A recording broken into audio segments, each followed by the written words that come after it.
This video is sponsored by Granite Studio, RKTF University.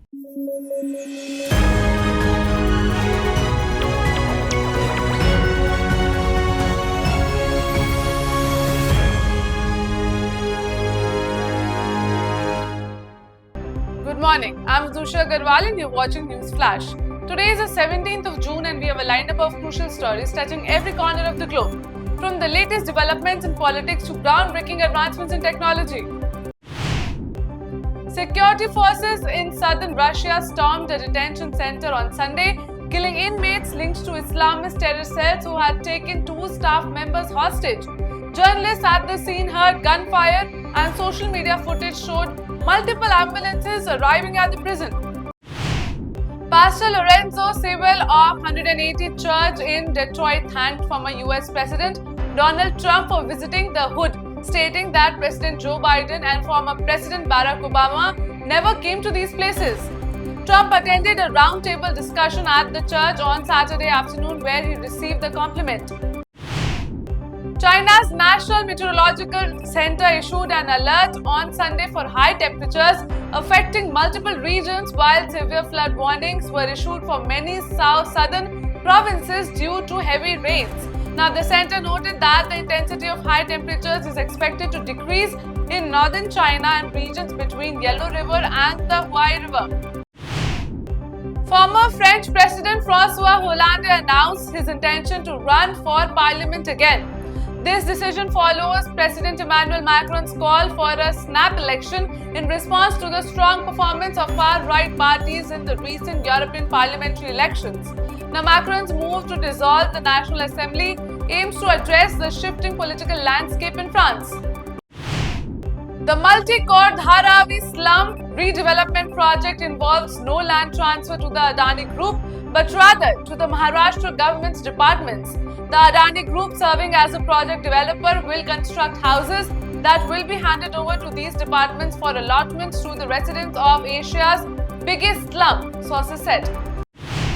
Adidas has launched an investigation into allegations of large-scale bribery in China following a whistleblower complaint. Now, the complaint accuses senior staff of embezzling millions of euros, according to a report by the Financial Times on Sunday. China considers the annexation and elimination of Taiwan as its major national goal, Taiwanese President Lai Ching-te said on Sunday. Addressing cadets at the military's Premier Academy, Lai emphasized the importance of understanding their adversary and resisting defeatism. Lai, who has been targeted by China since taking office last month, has been labeled a separatist by Beijing. The Israeli army announced on Sunday it will implement a daily tactical pause of military activity in parts of the southern Gaza Strip during daylight hours to facilitate aid delivery. This pause, intended for humanitarian purposes, will occur from 8 o'clock a.m. in the morning to 7 o'clock p.m. daily until further notices. The pause will affect the road from the Kerem Shalom crossing to the Salah al-Din road and then northwards, the army said in a statement. 80 countries issued a joint statement on Sunday emphasizing territorial integrity as the foundation for any peace agreements to end the Russian war on Ukraine. Notably, India did not join the statement. The declaration was made at the conclusion of a 2-day Ukraine Peace Summit held in Switzerland. Sri Lankan President Ranil Wickremesinghe announced that the feasibility study on the proposed land connectivity between India and Sri Lanka is in its final stages. According to PTI, Wickremesinghe confirmed that the preliminary work is complete and the final phase will be finished soon. This development follows discussions in July 2023 between Wickremesinghe and Indian Prime Minister Narendra Modi about creating a land bridge between the two nations.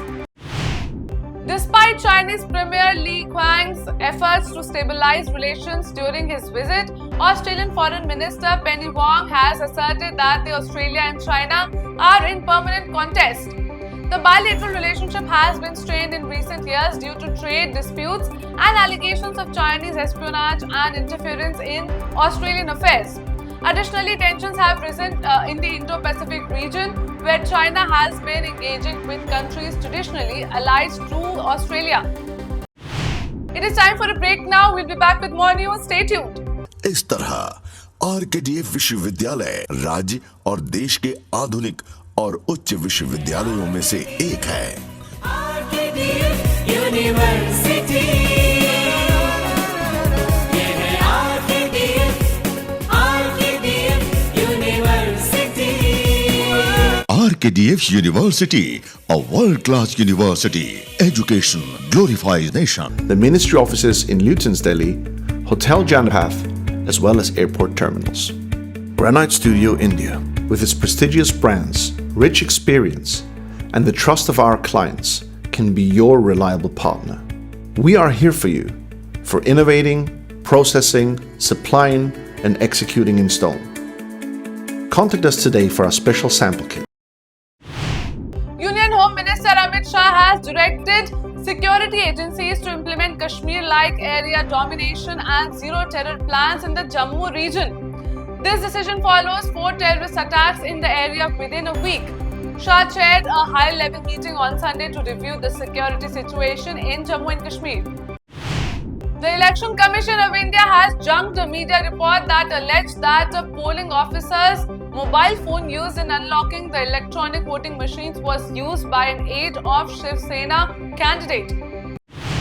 In a recent exchange on social media platform X, Tesla CEO Elon Musk sparked controversy by advocating for the elimination of electronic voting machines, citing the risk of hacking. Former Indian Minister of State for IT Rajiv Chandrasekhar countered his statement, asserting that India's EVMs are robustly secure and significantly different from those used in other countries.